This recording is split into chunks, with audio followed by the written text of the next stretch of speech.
This class is all about paper piecing. Now, I find this very therapeutic, very mindful, and because this is just a small piece, I'm just going to do one of the tile patterns.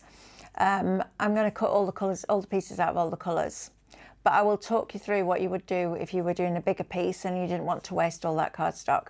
And I say waste, but that's not actually quite true, because what I would do, if I'm using 5 colours in a pattern, I would cut 5 of the design out of black and have them all going at once. So you would put the yellows in one place in one tile, and then you'd put the blues where the yellows are in another one. So you'd use all the bits up.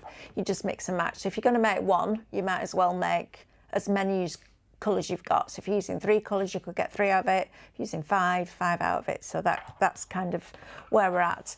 And I'm going to use one of the tiles, and the tiles are very much like those layering stencils that we did with the ink, but there is one that is just a pattern and it looks really nice, so I thought we can work with that. All right, and it can be whatever size you want it to be, so it could be a card front or it could go in a box frame.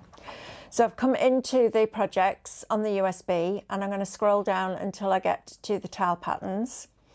And you can see you've got 3 different patterns, but within those are different designs. So you've got an inverse pattern, which is like that.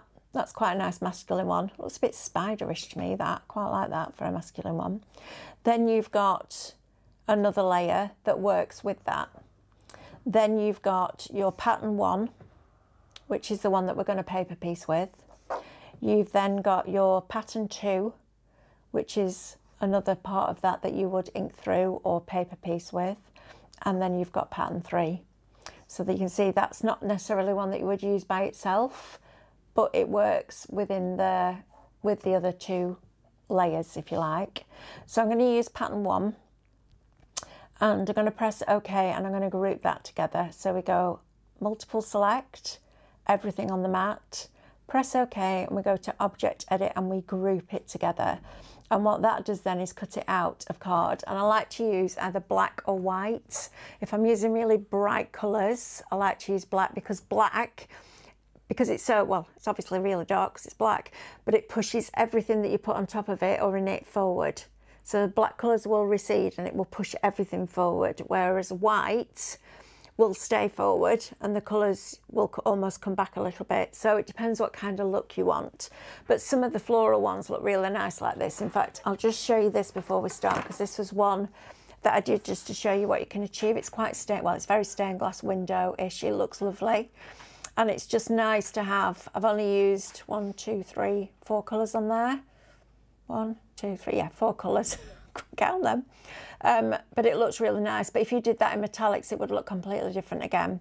So this is kind of where we're heading, and it's a really inexpensive way of making cards, but cards that look phenomenal. I've added a little bit of ink around the edges of some of the sections just to make them stand out a little bit more, but it's up to you what style you want to do. So let's cut this tile first of all. So I'm working with a nice thick cardstock. Normally, I would say just do a little test first of the cardstock that you're using and make sure that it's a similar weight, because when you inlay it back in, sometimes if it's a really lightweight versus a really heavy weight, the straight blade, the pressure that's on that straight blade to get through the different weights and thicknesses of card can make the card almost shrink back a little bit. So just check that it all fits before you do the whole thing. That's what I do. But I know that this has worked fine because it worked perfectly on that. So this is a 250 GSM cardstock, and I'm using American Crafts, which is a 216. So they're close enough to work. So I'm going to keep pressing OK, and we're going to cut this. Now, because I am using a card now, I'm going to go back into the settings, and I'm going to switch my cut amount back to 0.5 mil, because I don't need it that thick, that deep, because it's going to, all it will do is cut. The rest of that pressure will go into my mat, and I don't need to do that, so I'm just going to let it cut this out. So it's going to take a few minutes. So while it's doing that, I'll talk you through the next parts of it. So I've got 5 different colours here. I've chosen nice, bright, vibrant colours because they're good for you to see on camera, but you do whatever colour choice you want. It will be nice, all in different shades of lilac, all in different shades of pink. And the American Crafts cardstock is great for that, because what they do really well is they give you beautiful colours that work together, but they give you almost little colour families within those. So you'll get a light, a mid and a dark blue. Maybe you get 2 different reds, 3 different greens, but you never just get a one random colour. So it works really, really well. The other thing that I want to talk to you about is double-sided adhesive sheets. Now, Tony from Wild Spider, when she first brought her double-sided adhesive on a roll, did it in A4. She's now brought it out in 12 by 12, which for us is absolutely amazing, because you can do a full page like this and then just cut off what you need. Don't do what I did and try and cut it off with your Caterpillar without the backing on properly, because I've got glue on my blade now. So I now need to try and get my blade clean. I am gutted that I've done that. It's the most stupid thing I've ever done, because I always tell you not to cut adhesive stuff and I forgot and put it through. But that it's really good and it's really strong. And what I do is I lay my piece of card down and I grab, not sure I've put that, the roll. So let's say this is the roll of adhesive.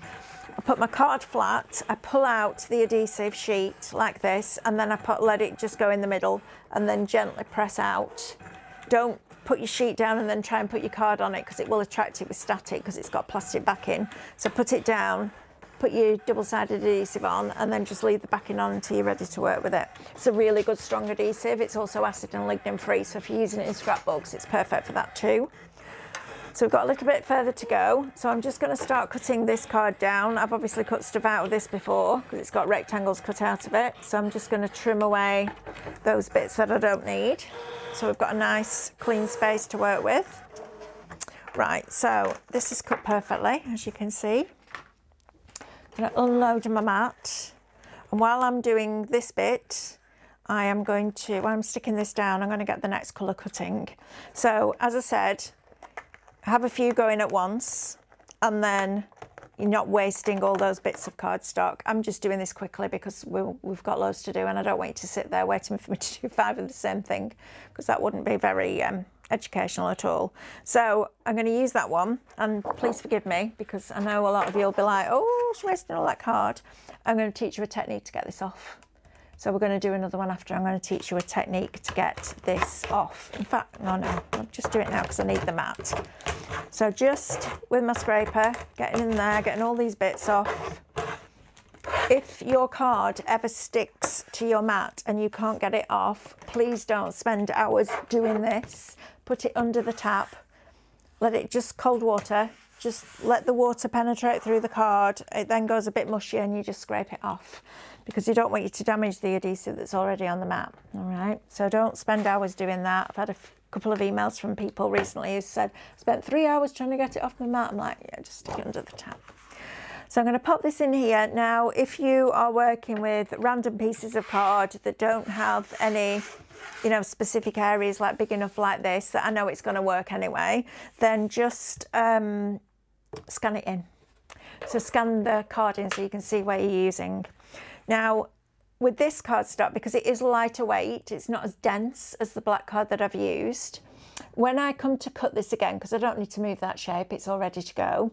When I go to please select and cut, I'm going to go into the tool setting and I'm going to, where it says auto, it doesn't mean that I'm taking the auto blade off, but I can adjust the pressure of that auto blade. So I'm taking it down to -2, because I find that gives me a really nice cut with American Crafts cardstock.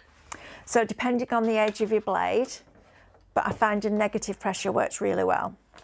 So I'm going to load this in, and also with your standard blade on your CM machine, I have my speed on 5 always, pressure on 0 and or -1, and try your blade on about between 3 and 4. Depends on the age of your blade, but see, always start low and work up. And if it doesn't cut on a pressure of -1 and a blade of 4, up the blade. Always make the blade your first port of call, because it might not need more force, it might just need that blade to go deeper through that card. So just work that way. So now I've done that, I've got OK, and now I'm going to cut. And while it is cutting that one, I am going to stick this on here. So the way that I do it is to avoid wrecking your trimmers. I know, I did it, I was absolutely gutted. So I'm going to position this on here, hold it in place with my thumb. I've got my tonic scissors, And I'm just going to cut through here. They're really good for this because they're serrated, so they don't, you know, they're really good. You don't have to worry about getting it dead straight either because you've got a frame. So if it's a little bit smaller, it doesn't matter. And then I'm just going to turn this round. I need to go up a bit further like this. And you can always trim a bit off after. So if I just cut this in here now, as long as I've got it roughly, I can trim it away after. All right. So we've got that. Move that to one side. And then you're going to peel this back, and this is super sticky. So if you get it down and you can't move it again. All right. So just be aware of it. And then just get your tweezers underneath, or a pin. Pin is quite good, needles, anything like that. Poker tool. You just need something that's quite fine though, rather than something that's quite thick. And then just peel this back. And then keep this because you can use it to press down your pieces with, all right? So then I just hover over the top of here and position this down. So I know I've got a straight edge down here and at the sides. So I'm going to press this onto there like that, making sure that it's straight. And then just use my nail to press that down, okay? And then to cut anything off, shouldn't really use your scissors like this, but if you dip them in water, it stops it sticking because this is super sticky. You know, it's sticking to serrated scissors. So you can see, look at that. That's how strong the tape is. But you want it for something like this because you don't want it to dry out and all the bits drop out, do you, when you've done all that work? So dip them in water first, it stops it sticking. So that extra little bit can come off there. If you get any extra glue at the side, like this, there's no way I'm getting that off with a pair of scissors. So just push it flat, and then We Are Memory Keepers, I think it used to be a Cake Success, but We Are Memory Keepers do a powder tool. It's a little tool that comes with some talcum powder in, but it's in a really good little applicator with a brush on. You just rub it along the end and it will stop that being sticky. Right, so I now have all my pieces here. So I'm going to peel this off. So this could then go onto a white piece of card, and you could just have it like that with a little sentiment. So if you want to make quick, simple cards, that on top of a piece of white. Let's see if I've got one down here. Or whatever colour you decide you want to put it on, would look really nice as just a card front with a little sentiment in it, maybe a little flower on or something like that. So all these bits you're going to keep. It's these bits that we're going to use. So I would, like I say, I'm using 5 colours, so I would have 5 different squares ready, or I could just do 2 colours for this actually. So however many colours you have, that's how many pieces, full pieces you can make, because it's going to, the pink ones in one place will be yellow in another, blue in another, green in another, purple in another. That makes sense. And then I'm just going to pick up these pieces off here. Now I just like to keep it on my mat for the sake of it. If you've got 2 mats, you can have your next one cutting while you're doing this one, which is, you know, what I would do normally, but I just want you to see the basics of how you put this together. So I'm going to pop that one onto there like that, and it fits in. You'll almost hear it, and this sounds a really strange thing to say, but you'll almost hear it click into place. It's that good. So if I'm really quiet, if you hear it click then, it feels like it just clicks into place. It doesn't sit on top, it doesn't overlap, it just goes in perfectly. So what I do is put the point in and then just work backwards and press that down. So I'm going to do that in the pink as well. Then you've got to work out which bits you want where. But if you had just glued this normally onto a piece of white card, you could then Sanntangle inside that and use it as one of your tiles. That would be amazing. And actually I'll show you another trick. I'm going to speak to Nikki now, who's filming all this for us. Please remind me to do the Sanntangle demo tomorrow. I'm not going to doodle, I'm going to show you how the machine can put the grid in the shapes for you, because it's really cool and it saves you a lot of time.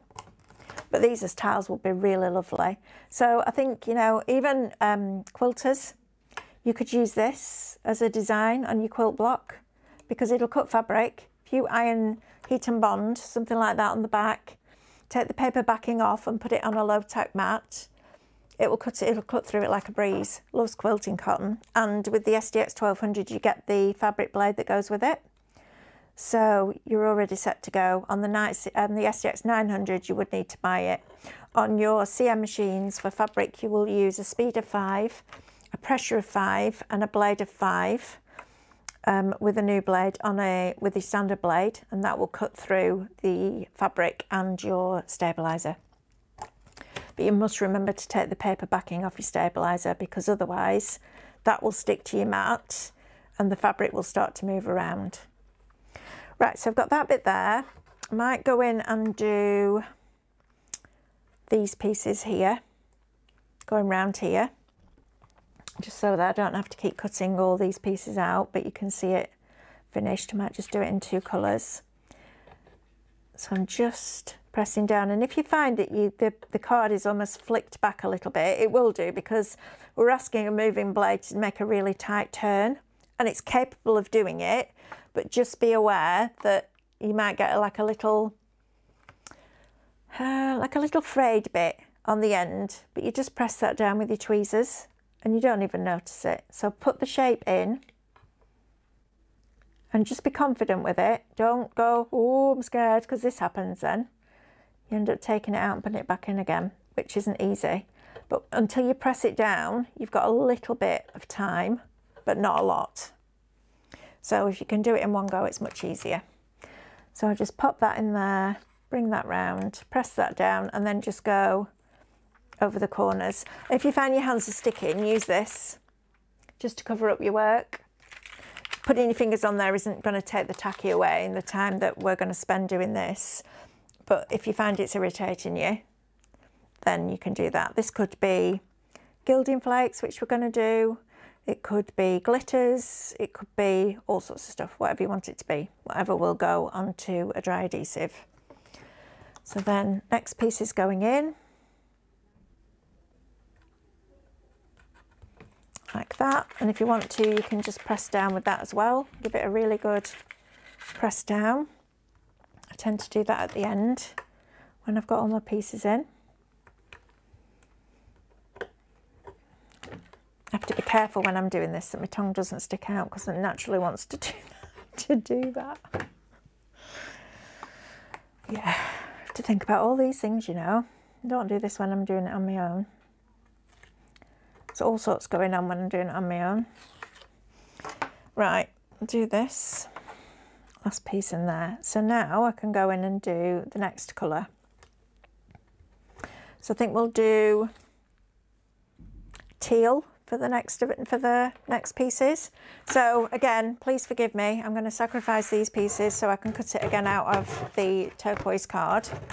And you can do as many pieces as you want, just try and keep it symmetrical, because especially with paper piecing, if you don't get it symmetrical, the eye will look at it and it'll look like there's something not quite right. So symmetry is always good with paper piecing, I find. But again, it's your project, it's up to you. No rules. Okay, have I got teal? Yes, I have. Here we go. Matches that mat perfectly, look at that. Right. Burnish this down. When it's a brand new mat, especially a standard mat, don't burnish it down. Just lay it down and press it with your hand, and as your mat gets older, then you can start to burnish a little bit more.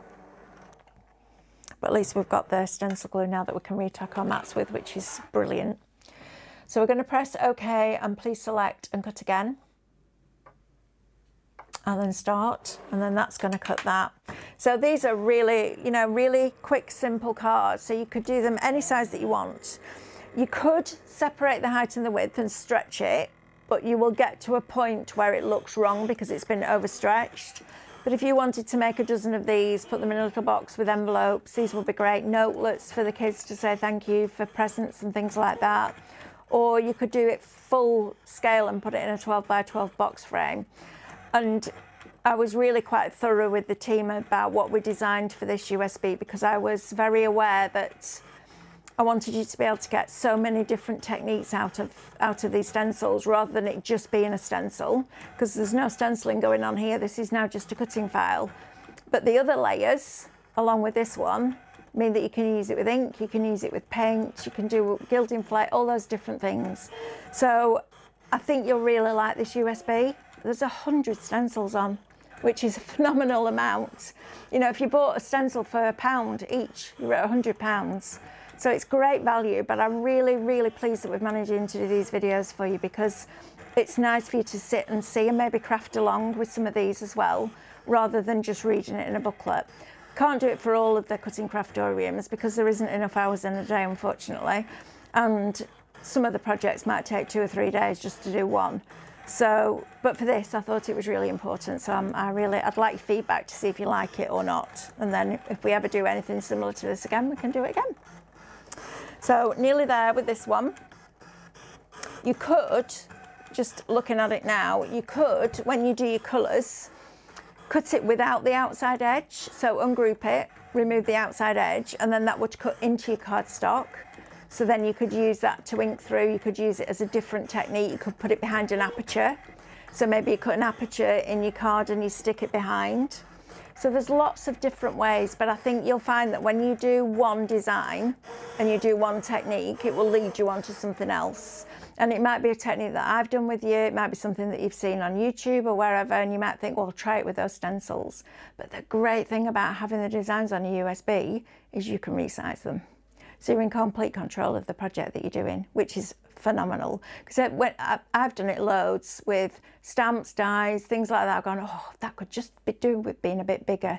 Or if only that was a bit smaller. Or if only I could flip that shape and do this. It's all there for you on the USB. And we've also put another check in place. So from this one on, we have a whole checklist now that we go through before we send the files off to be put on the USBs. And the latest one is we open every file up in Canvas Workspace and we make sure that it divides. Because if you press divide in Canvas Workspace, it will find if there's any little stray paths that you can't see when the designers are doing it on Illustrator. They can't see them.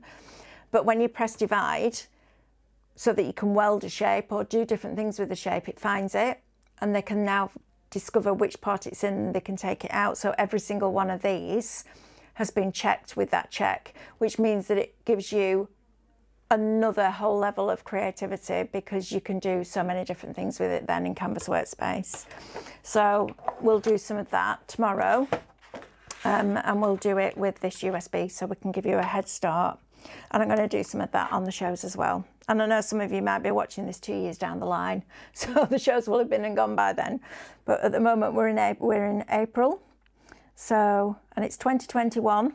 We're still in kind of lockdown, but at least we're on our way out of it now, hopefully. So, yeah.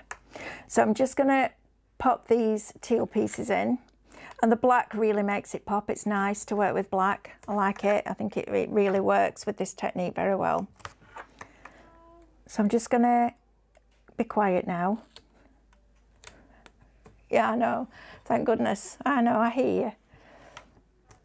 Plus my voice is starting to go a bit croaky. I'm just going to finish this off. And it's quicker if I don't talk.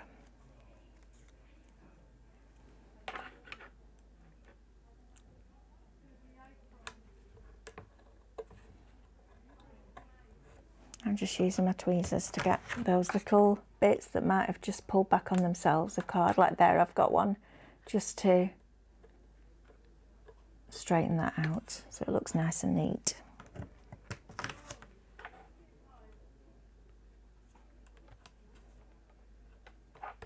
That's not quite in right, so let's see how easy it is to get that out. It's not bad, as long as you haven't completely pressed it down. There we go. Any stray bits of glue that you get, make sure you take off, or any bits of card that get in there, or glitter or anything like that. Just make sure you take them off, because it will look like there's a lump underneath the card if you don't.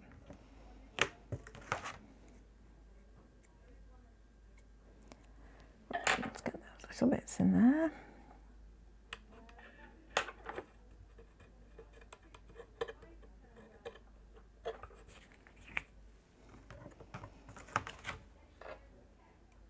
So in your next tile, you will put the pink ones where the teal ones are on here, and the teal ones where the pink ones are on here, and you'll get 2 out of this. So nothing again is wasted. And then the black waste bits, I'm going to show you what to do with those as well.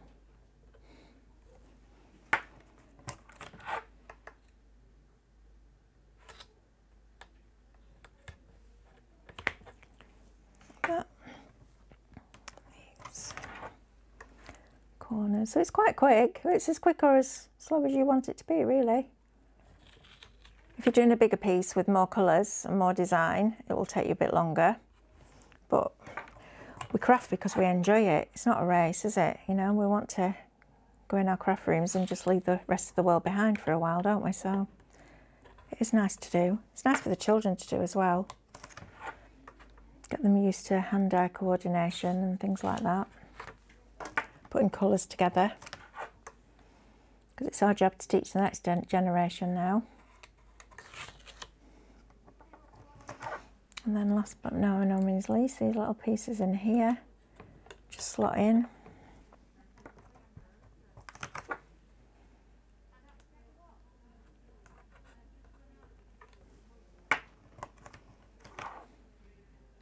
And I find it much quicker if you leave it on the mat, because you know instantly where the pieces are. You're not rummaging through them, trying to find them, putting it in the wrong way around.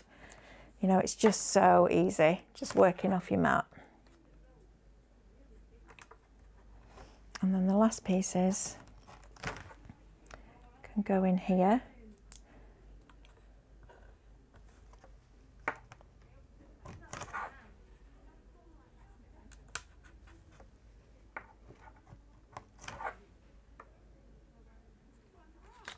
That.